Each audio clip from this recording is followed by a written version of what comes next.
With the Royal Rumble on the horizon, nostalgia for the Rumble matches of the past runs high. And there was perhaps no greater Rumble match than the one that took place in Albany, New York in 1992. On that afternoon, 30 grapplers competed for the vacant WWE Championship, and what a crew it was. In all, 16 of the 30 entrants have since been inducted into the WWE Hall of Fame, with a handful of others mortal lock-ins for future inclusion. The match is best known for Ric Flair entering from the number 3 position and surviving among the fray for 1 hour to claim the WWE Gold. Color commentator Bobby the Brain Heenan deserves some sort of Best Supporting Actor award for his color commentary, hanging on every Flair near elimination while staving off a nervous breakdown. It's perhaps the best hour of WWE television you'll ever watch. As we at Cultaholic get ready for the 2019 Royal Rumble, let's take a look back at the cast from the gold standard of Rumbles, the 1992 Royal Rumble match, and see where all 30 participants are now. Mason Ryan, Stevie Ray, Earthquake, Alundra Blaze, Norman Smiley, Zach Gowen, Bam Bam Bigelow, Ahmed Johnson, Tory Wilson, Buff, Bagwell, Robert Gibson, Dave Taylor, Terry Taylor, and Godfathers Holmes.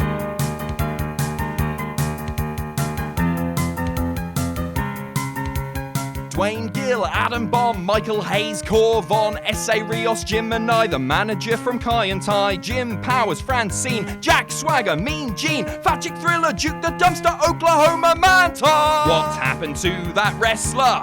Some were main eventing, which leaves me lamenting. What happened to that wrestler?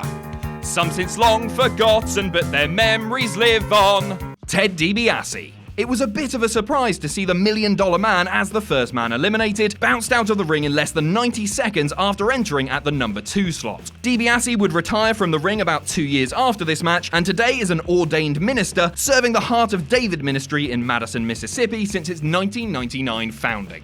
Jerry Sags. Partner Brian Knobbs was unable to compete in said Rumble after being stabbed by a crazed fan 2 weeks before the show. Sags, meanwhile, was another early match victim. Though he was retired for a spell in the 90s and early 2000s, Sags wrestles on an infrequent basis these days, still spreading joyful filthiness with Nasty Boy's partner Brian Knobbs. Haku. Had the match been a shoot, we'd be talking about Haku's 29 victims. Instead, the Tongan badass made a non-contracted appearance in the match, having left the WWE circuit the previous summer. In semi-retirement, Haku would find work as the world's most intimidating car salesman down in Orlando, Florida, while occasionally aiding real-life sons Tangaloa and Tamatonga in the firing squad. Nikolai Volkov. Volkov, like Haku, was brought into the match as an alternate, having departed from the company near the end of 1990. Overall, Volkov spent the second least amount of time in the match, barely over 1 minute. After years as an independent fixture and working as a code enforcement officer in Baltimore County, Maryland, Volkov passed away in July 2018, aged 70. Greg Valentine. The Hammer was winding down a long and noteworthy career with WWE and would end up wrestling in WCW not too long following this Rumble. Valentine still steps in the ring occasionally in his late 60s and has also done public speaking engagements at schools and churches after becoming a born-again Christian several years ago.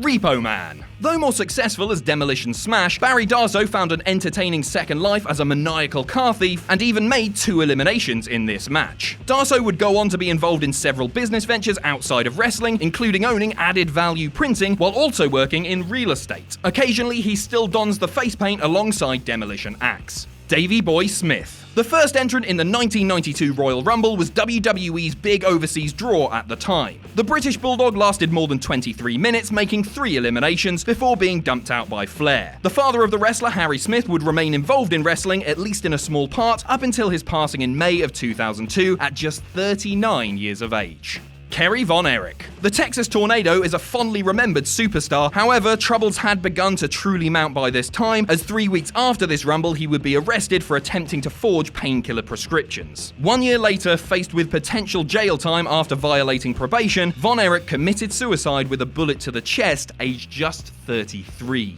Tito Santana. By this time, Santana was costumed in long green tights as El Matador, a cartoonish attempt to reinvent a longtime WWE institution. Santana would remain a skilled and trustworthy mid-card performer before leaving the promotion in August 1993. Santana now keeps busy in semi-retirement, working as a Spanish teacher at Eisenhower Middle School in Roxbury Township, New Jersey. Shawn Michaels. The Heartbreak Kid had just begun his singles run as an arrogant villain, having recently turned on Marty Jannetty in one of the most memorable on-screen splits of all time. Michaels retired from the ring in 2010, but has, of course, gone on to make many WWE-related appearances and now works as one of the finishing trainers at WWE's Performance Center, while also contributing creatively to NXT. Let's just forget about Crown Jewel.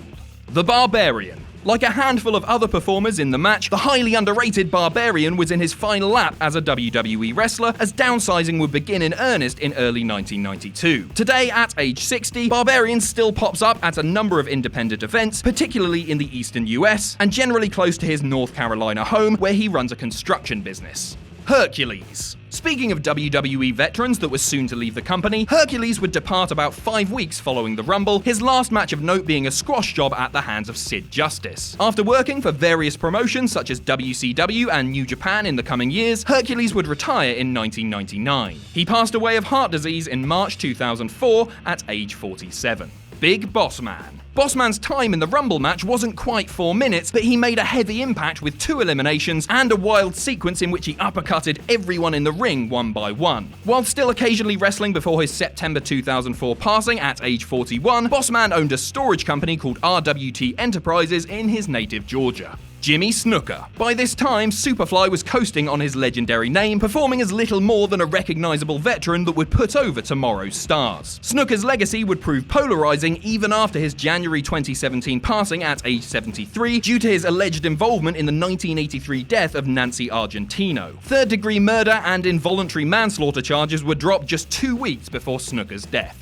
Jake Roberts. The Snake had reinvented himself as the slimiest heel that WWE had seen in ages, though he would leave the company on acrimonious terms just after WrestleMania 8. Roberts would become notorious for his personal demons, which he apparently put forever behind him with the help of Diamond Dallas Page several years ago. As of the fall of 2018, Roberts embarked on the Dirty Details Tour, a series of spoken word appearances about his time as a wrestler. Colonel Mustafa. Really, he's the Iron Sheik. Why would he be anything else? But Sheik pressed on in 1991 to 92 as Mustafa, once part of Sergeant Slaughter's Triangle of Terror. These days, Sheik is a bit of a mythic figure, thanks to some unexpected and quotable exclamations on a series of old-school shoot interviews. Now 76, Sheik lives in Fayetteville, Georgia, where his celebrity continues through a humorous Twitter account bearing his name.